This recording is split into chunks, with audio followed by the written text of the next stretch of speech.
తర్వాత టాపిక్లోకి వెళ్తే చదువు గురించి. ఒక మనిషి ఎందుకు చదువుకోవాలంటారు? చదువుకుంటే జ్ఞానం పెరుగుతుంది. జ్ఞానం వల్ల ఆనందం పెరుగుతుంది. తర్వాత ఉద్యోగాలు కూడా చేసుకోవడానికి చదువు అవసరం. ఏదైనా రాయటానికి కానీ, ఉత్తరాలు రాయటానికి కానీ, లేకపోతే ఎక్కడి నుంచి వచ్చిందని చదవటానికి కానీ, బస్సుల మీద పేర్లు చదవటానికి కానీ, ప్రధానికి చదువు అవసరం. చదువు లేకపోతే చాలా కష్టం. అయితే చదువు మనిషికి సంస్కారాన్ని ఇస్తుందనే అభిప్రాయం మాత్రం తప్పు. సంస్కారం అనేది మన చదువు మీద ఆధారపడదు, ఆ మనిషి మీద ఆధారపడుతుంది. సంస్కారం ఉండి చదువు ఉంటే చాలా చాలా మంచిది. చదువుకున్నవాడి జీవితం, చదువుకోని వాడి జీవితం ఎట్లా ఉంది? చాలామంది ఉంటారు విద్య లేనివాడు వింత పశువు అని, కానీ నేనైతే ఒప్పుకోను.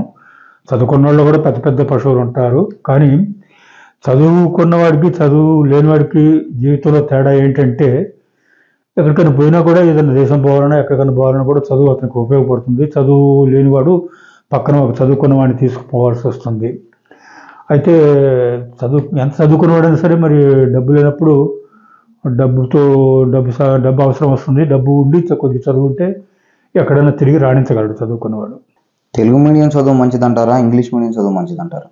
నా ఉద్దేశంలో మాత్రం ఇంగ్లీష్ మీడియం చదువు మంచిది. జగన్మోహన్ రెడ్డి అనే మాట కూడా చాలా బాగుంది. చాలామంది మాతృభాషని పరిరక్షించుకోవాలి అంటారు, కానీ మాతృభాషని తెలుగు మీడియం ఒకటి సబ్జెక్ట్ పెట్టి ఉంచితే మాతృభాష నాశనం కాదు.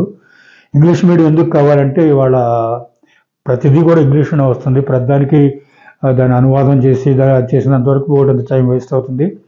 తర్వాత ఇతర దేశాల్లో ఉద్యోగాలు కావాలన్నా కూడా ఇంగ్లీష్ లేకపోతే ఎవరు బయటికి పోలేరు, బాగా సంపాదించలేరు, తర్వాత జ్ఞానం పెంచుకోలేరు, పరిశోధనలు చేయలేరు, ఏది చేయలేరు. అన్నిటికీ కూడా ఇంగ్లీష్ మీడియం చాలా చాలా ముఖ్యం. ఇంగ్లీష్ భాష నేర్చుకోవడం పూర్తిగా అవసరం. ఇవాళ ఇంగ్లీష్ని మనం ఏదో దేశాభిమానంతోనో భాషాభిమానంతోనో నిర్లక్ష్యం చేయటం మాత్రం మంచిది కాదు.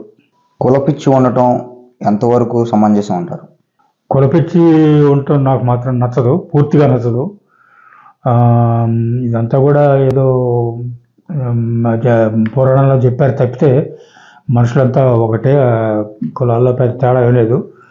అయితే కులం పూర్తిగా నిర్మూలన కావాలంటే మాత్రం హఠాత్తుగా కాదు, కాస్త టైం పడుతుంది. చిన్నగా కులాల్లో తేడా వస్తుంది. ఇదివరకు నేను నా చిన్నతనంలో ఉన్నప్పటికీ ఇప్పటికీ ఎంతో ఎంతో ఎంతో తేడా వచ్చింది కులాల విషయంలో. ఇంకా కూడా వస్తుందని నేను నమ్ముతున్నా. నెమ్మదిగా వస్తుంది, కానీ హఠాత్తుగా ఒకసారి రాత్రి మార్పు రావాలంటే మాత్రం రావడం కష్టం. ఈ కులపిచ్చి ఉన్న వాళ్ళకి దేవుడు ఏ కులమై ఉంటుందని వాళ్ళు దేవుడి దగ్గరికి వెళ్తున్నారు. కులం, దేవుడికి కులాన్ని మాత్రం కులపిచ్చి ఉన్న వాళ్ళు ఆపాదించడం లేదు. కానీ ఆ దేవుడి మూలనే కులాలు ఏర్పడ్డాయని చెప్పి అంటారు. అది మాత్రం పూర్తిగా పొరపాటు. ఈ దేవుడి వల్ల కులాలు ఏర్పడితే మరి ఈ కులాలు మరి ఇతర దేశాల్లో లేవు కదా. రెడ్డి అనే కులం ఇతర దేశాల్లో లేదు కదా. కాబట్టి కులాలు అనేది మాత్రం నేను చచ్చిన ఒప్పుకోను. అసలు మానవులంతా ఒకటే, ఏం తేడా లేదు. దేవుడికి కులానికి సంబంధం, అసలు దేవుడు లేడు కాబట్టి దేవుడికి కులానికి సంబంధం లేదు. మనుషులే కులాన్ని తయారు చేసి పెద్ద పొరపాటు చేశారు. ఈ కులాల వల్లనే మనం ఆంగ్లేయులకు బానిసం అయిపోయాం.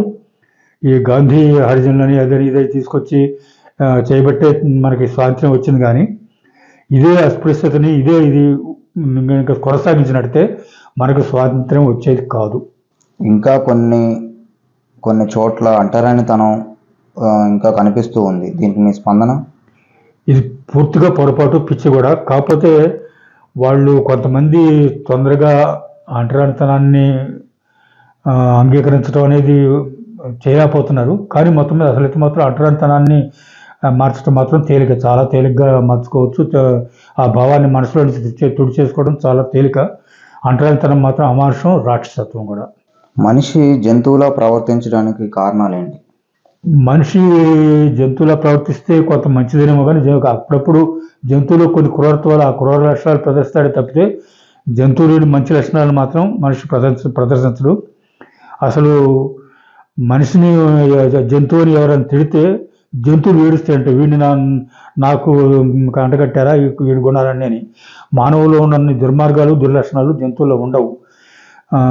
జంతువులాగా ఏదైనా ప్రవర్తిస్తే, ఎప్పుడన్నా ఏదో ఒక దుర్లక్షణంతో ప్రవర్తించినా కూడా మిగతా లక్షణాలు మాత్రం జంతువులాగా ప్రవర్తించరు మనిషి. ఏదో ఒక పనికిరాని లక్షణం జంతువులో ఉంటే దాన్ని పాటిస్తేనే తప్పితే జంతువులో ఉన్న మంచి లక్షణాలు మాత్రం మనిషి పాటించడు. ఒక జంతువుని మనిషిలాగా మార్చొచ్చేమో కానీ ఒక మనిషిని మనిషిలాగా మార్చలేకపోతున్నారు. ఇది ఎంతవరకు వాస్తవం అంటారు? పూర్తిగా వాస్తవం. అయితే జంతువు నుంచి మనిషి పుట్టిండు అనేది మాట నేను మొన్న కూడా చెప్పాను. నేను నాకైతే అంత విజ్ఞానం లేదు, డార్విన్ సిద్ధాంతం మీద నాకు పెద్దగా విజ్ఞానం లేదు. అయితే ఈ మధ్య డార్విన్ సిద్ధాంతాన్ని పాఠ్య పుస్తకాల నుంచి తీసేద్దామని కోరుకుంటున్నారు కొంతమంది హిందువులు. అది మాత్రం పూర్తిగా మూర్ఖత్వం.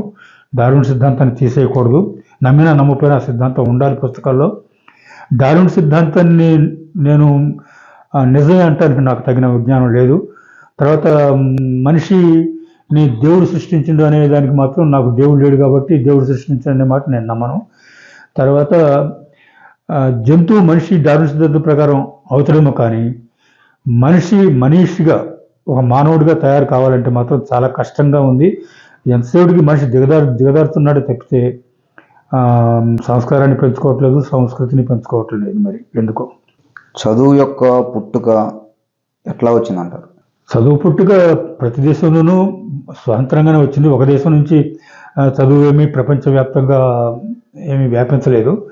చదువు నెమ్మదిగా అది మనిషికి మాట్లాడే శక్తి ఉంది కాబట్టి, తర్వాత జ్ఞానాన్ని స్టోర్ చేసుకునే శక్తి ఉంది కాబట్టి చదువు నెమ్మదిగా మొదలైంది. తర్వాత నెమ్మదిగా భాషలు మొదలైనవి, లిపులు మొదలైనవి, తర్వాత మాటలు మొదలైనవి, అన్నీ మొదలైనవి. దీనికి మాత్రం మనిషి లక్షణాలను బట్టే చదువు ప్రతి దేశంలోనూ కూడా ప్రారంభమైంది. చదువుకుంటే వచ్చే లాభాలు ఏంటి? చదువుకుంటే వచ్చే లాభాలు చాలా ఉన్నాయి. ఒకటి ముఖ్య లాభం ఏంటంటే ఉద్యోగాలు వైపు చేసుకొని డబ్బులు సంపాదించుకోవచ్చు. ఒకళ్ళు ఉద్యోగం చేసుకోకపోయినా సరే, ఇంట్లో ఉండైనా సరే నెట్ చూసుకోవడం కానీ ఈ ప్రపంచంలోని విజ్ఞానాన్ని అంతా కూడా మనం నేర్చుకోగలం.